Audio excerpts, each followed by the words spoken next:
out at the orchard now, and just to orientate you, that's the pear orchard I've done a film of recently. The blossom is past its best, but that's not what we're here today. Looking at plums, and this is a sorry sight, but this is an opal plum tree which bore very well, basically just being dismantled. I don't know if you can see, but you can see the light through there. You can see this is Julia's just cut this down. As I mentioned, our plums, they grow very well, they crop very well, but not for long. You just get one pest after another seems to get into them, and we haven't been able to fix it. So Julia's been doing some plum pruning today. Pruning in some cases is terminal. This is a plum. This was a damson plum. You see it's actually with my foot. It's quite a substantial tree. Variety Merryweather. These trees have cropped their hearts out. They've cropped so well, but now they're dying back. Fungus. You see it split right down. I mean, what can you do when there's a snail inside the tree? This is what kills them. This is the coup de grace, a cup of grease, as it were. I can't really smell that, but I can't. You see, they're just this orangey colour they go. We think it's a combination of a beetle and several microbial problems, not least bacterial plum canker. The plums just get hit very hard. They grow well, they crop well, and they've been dying slowly. So we're moving away from plums. As folks know, we don't sell our fruit anymore, apart from to cider makers, and we get paid so little for that you know, a loss of crop doesn't bother us, and it doesn't pay us to spray, which is great because we hate spraying. Anyway, so it's middle of April now, which is the right time to prune plums. Now, people were asking me some questions recently about when you can prune apples and pears, and the truth is, if you know what you're doing, that's to say if you understand the principles of how the tree grows and how you want to prune it, you can really prune plums, and you can really prune apples and pears at any time of year, as long as you do it correctly. But plums, as I already mentioned, they're very prone to a number of microbial diseases, and these are more likely to enter fresh wounds.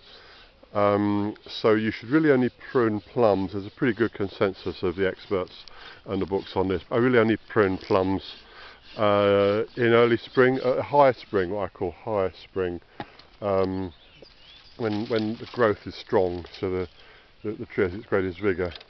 Anyway, so here's Julia with a new blade on a silky saw. We tend to get new blades every year.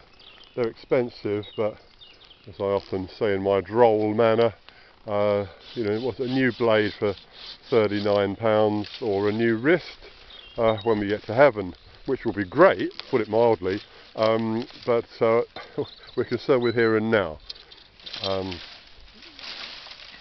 I'm taking a lot of these really low dangling branches off because they actually drape down over the grass when they're full of fruit, which is rubbish for the fruit, and I can't control the grass and get close to them. So that's why I'm working from the middle and taking out these underneath bits.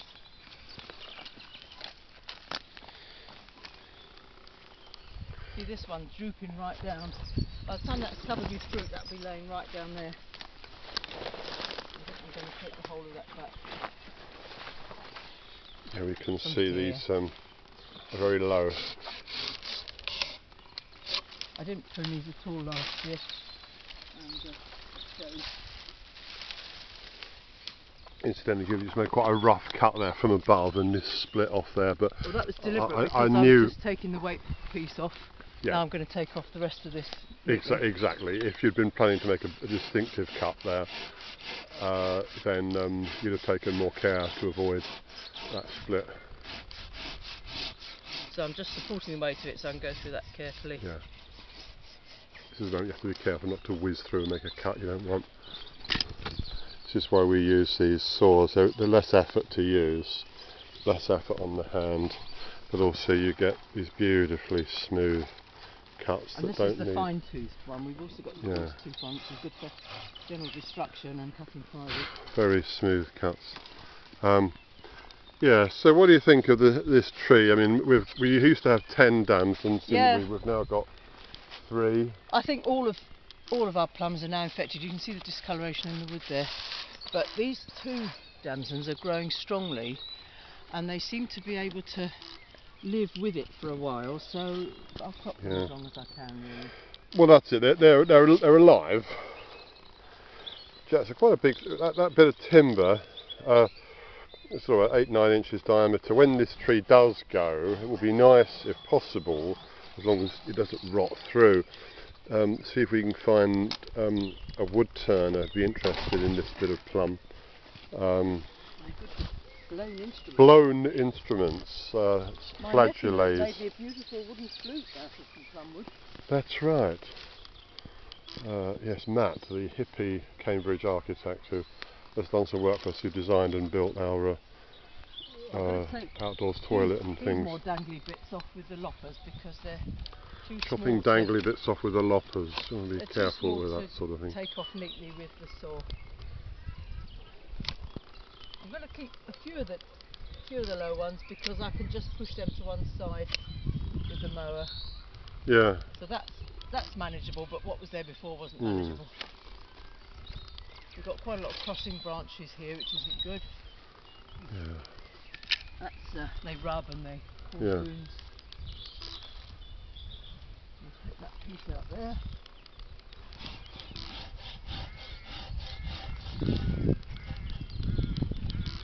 It's tangly like the wild wood up here.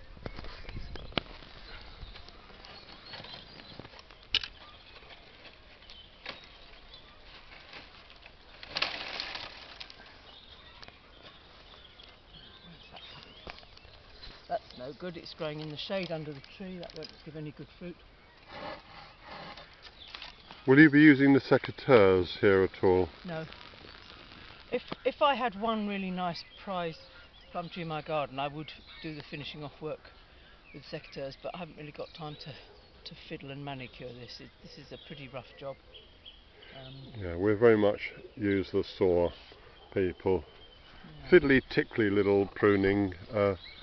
It's not really necessary. I mean, for me, the main principle. It's just not practical given all the other work that we've got to do now the spring's upon us. The main principle is just to thin the tree out, prevent it from becoming overcrowded. Obviously, initially you want to achieve the correct sort of shape, and these are open-centred, really, aren't they, or delayed open-centred? Well, they're a bit anarchic, aren't they, plums, because the shoots grow every which way and they're very floppy. So if you get windy weather, they can blow a particular way for a few weeks and then they set like that. And again, if you had a prize specimen in your garden, you could put garden canes and tie them to make them set where you want them to, but you can't do that in the natural We don't scale. fuss too much. I mean, we try and demonstrate what we do here, and you know, as I've set out in my book, Tales from an English Orchard, available on Amazon. There's a download for $5 or equivalent wherever you live.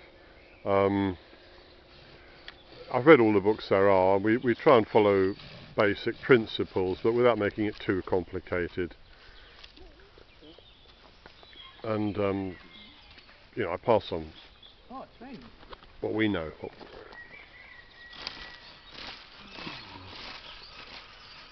You'll always get lots of different opinions about pruning. That's too small.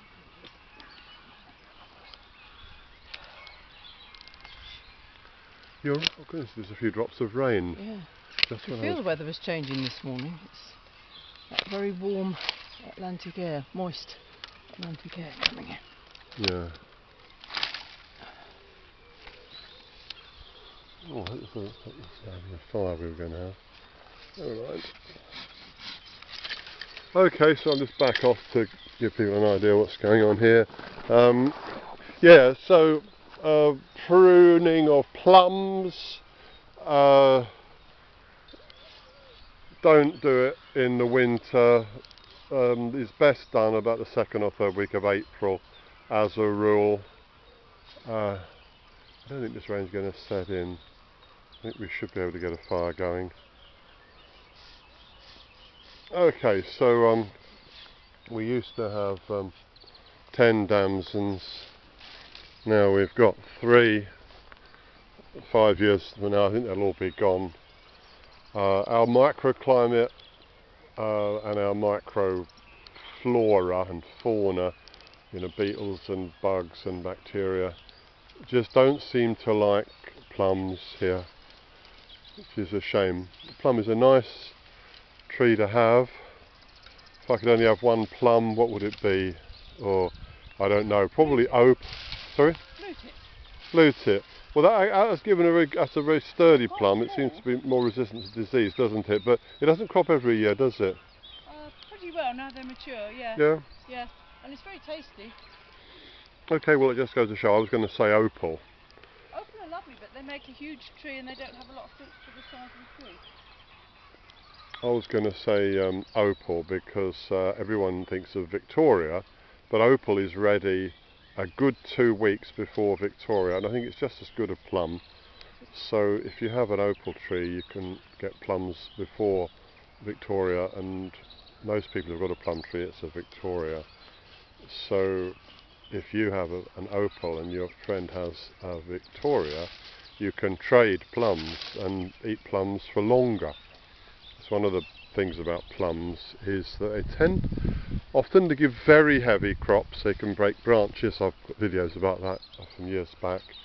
Of course, in countries which don't have such strict rules about these things, I'm thinking about my friend Gerald Lee and Henry in Texas, who distills moonshine. Currently, he's making sanitizing gel to help with the COVID emergency. I gather it's legal in Texas where he lives. Well, if it wasn't, he'd hardly be making YouTube videos, would he? But in a lot of Eastern Europe, they take advantage of the tendency of plums to make huge surplus crops by distilling them. They shove them all, there are videos you can see about this, shoving them all into a barrel or some other suitable container, let them ferment, consume all their own sugar, and then distill it and make some lovely plum spirit. I had a beautiful bottle of Slivovich from Serbia years ago, before Yugoslavia descended into civil war. It was a lovely pale blue liqueur it was, and I've never been able to get any like it again. It was lovely. But as I said before, when people ask me, when I tell them I've got an orchard, and they say, well, do you make cider? I said, well, what, do I look like a teetotaler or an idiot? Of course I make cider. And the next question is, well, do you make Calvados? To which I then say, well, I couldn't, could I? Because Calvados can legally only be made in the French department of Normandy of the name Calvados. But if you're asking me, do I distill cider to make apple brandy? Well, given that that's seriously against the law, and given that as a doctor, if I'm convicted or even accused of any crime, I've got to report myself to the General Medical Council and get into deep trouble. If I did distill cider to make cider brandy, would I be likely to admit it? However, as a Christian, I'm not allowed to tell lies, so especially to Julia, because I did promise you, didn't I? Yep. I wouldn't distill cider to make apple spirit. So although I've been tempted to do it, I haven't done it, and I won't do it. I'll be even more tempted though to distill plum spirit, because when you get a really big crop of plums, you know, there's only so much plum jam or plum chutney you can make, and they don't keep very long. But anyway, so that's enough about plums for now. Plums are great, but you know, they have their problems, and our plums are dying out due to they're such a transitory crop, aren't they? They don't last very long. Whereas apples and pears can be stored and used for a lot longer. Yeah. We never really tried to make prunes, did we? I've tried to dry plums out, but I just don't think that it's very. I don't think it's realistic. I've never heard of anyone in Britain turning plums into prunes. You need a solar dryer to do it in this country, and you need to grow the right varieties with a high sugar content. Some of ours are not really. Oh, you remember those pruneaux d'Agen I brought back from one of my trips to France? Oh, I wish I could get more of those. Pruning damson. Oh, yes, France. Hey, when this COVID emergency is over, I'm going to get my backside down to France as soon as I can. Our friend, Mike, dries the little cherry plums to put in his Christmas pudding. Because they're a much drier matter, they're not so watery as these table plums, are they? I'm not sure. Yeah, they're more like the texture of an apricot. Right. I'll have to check that out. Yeah, it'd be a good idea to make a solar dryer, wouldn't it? Yeah. Anyway, that little bit of a shower is just dropping off, so I'd better go see if I can get that fire going.